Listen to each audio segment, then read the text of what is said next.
रामनवमी के दिन देश के कुछ हिस्सों में, खासकर भाजपा प्रशासित राज्यों में जो इंसानियत के साथ तांडव किया गया, वो इतिहास में काले अक्षरों में लिखा जाएगा।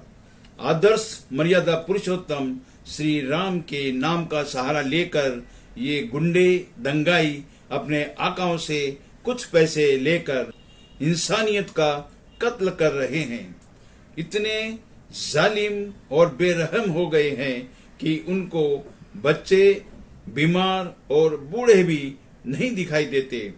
जिस पवित्र रामनवमी को घर और मंदिर में शांतिपूर्वक और श्रद्धा से मनाया जाना चाहिए, गरीबों के उद्धार के लिए दान दक्षिणा करनी चाहिए, इसके विपरीत ये दंगाई मुसलमानों के इलाके से जुलूस निकालते हैं, भड़काने वाले भाषण और गीत बजाते हैं, मस्जिदों में जाकर भगवा झंडा फहराते हैं, मस्जिदों और मुसलमानों के घर पर पत्थरबाजी करके माहौल को खराब करते हैं और दंगा भड़काते हैं, जिससे जान माल का भारी नुकसान होता है।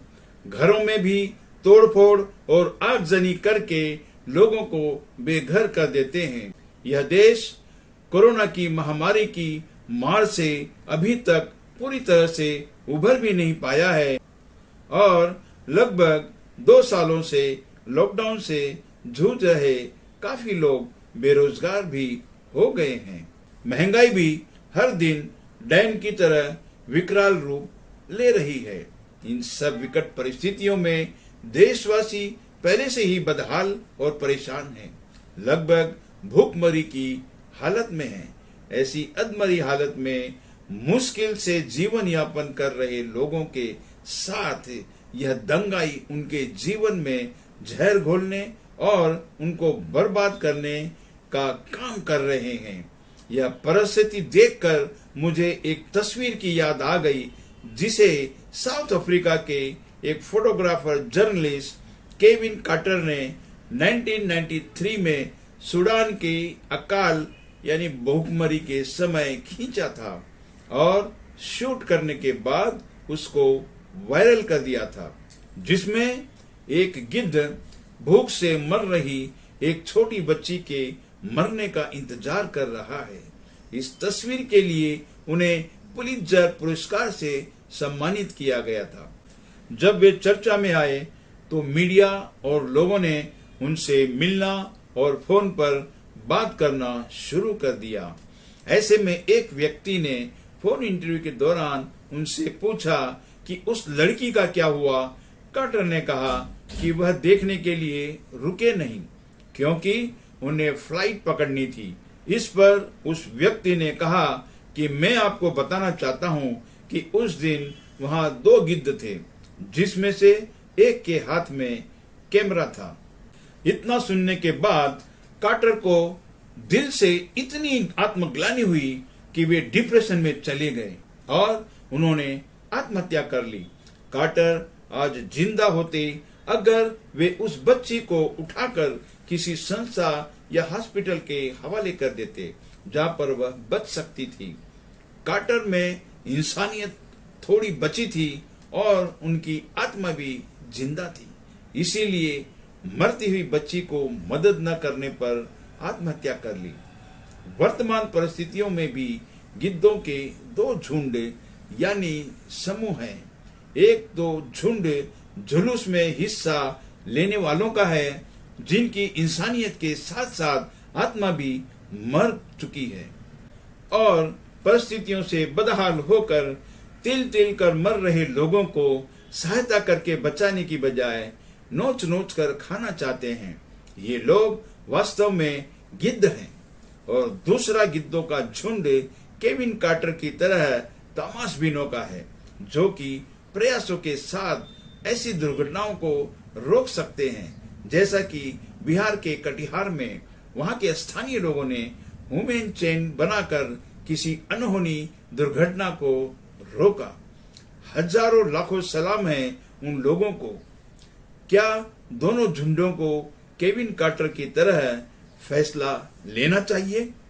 नहीं, बल्कि पहले झुंड को जुल्म करने से बचना चाहिए और दूसरे तमाशबीन झुंड को कटिहार के लोगों की तरह दुर्घटनाओं को रोकने की मिसाल पेश करनी चाहिए और देश के दूसरे हिस्सों में भी लोगों को अपने अपने प्रयासों से इन दुर्घटनाओं का विरोध करना चाहिए।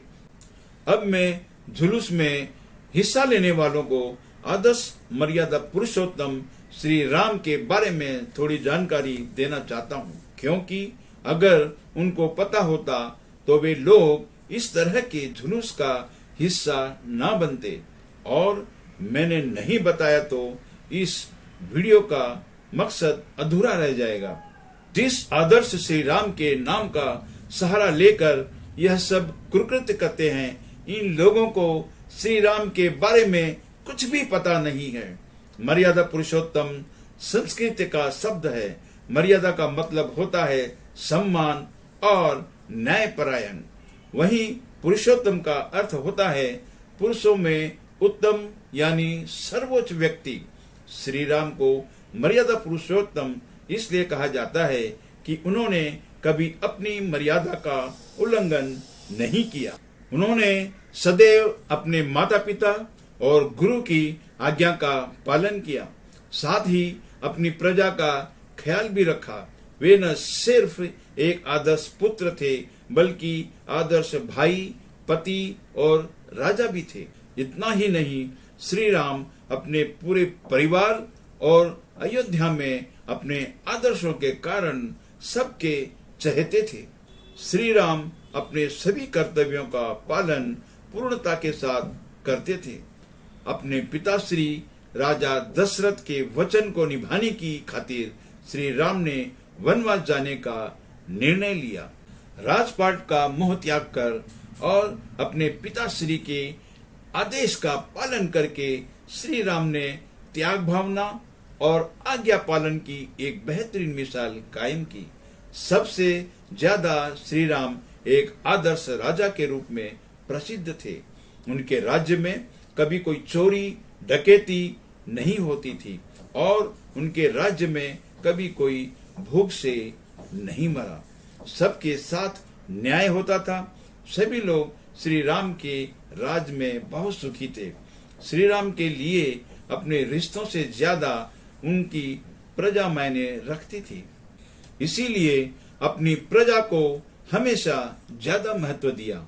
जब एक धोबी ने देवी सीता मैया के चरित्र पर उंगली उठाई तो कुछ लोगों के कहने पर श्री राम ने अपनी प्रजा को ध्यान में रखते हुए देवी सीता मैया को वनवास भेज दिया।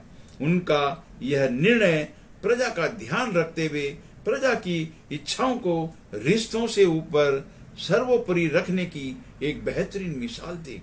श्री राम ने हमेशा रघुकुल रीति सदा चली आई, प्राण जाए पर वचन न जाए का पालन किया।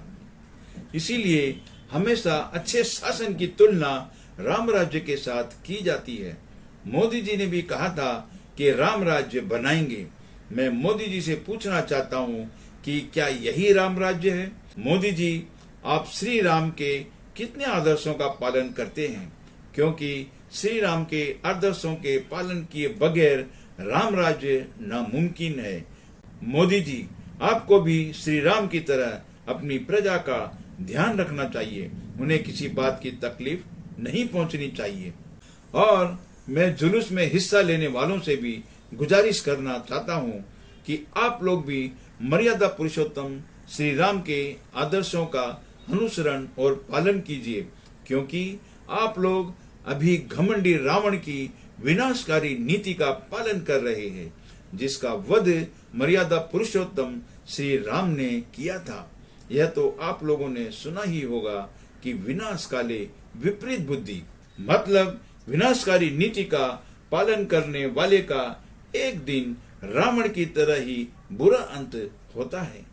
अब ये आप लोगों पर निर्भर है कि वास्तव में आप राम भक्त बनना चाहते हैं तो उनके आदर्श का पालन भी करना पड़ेगा।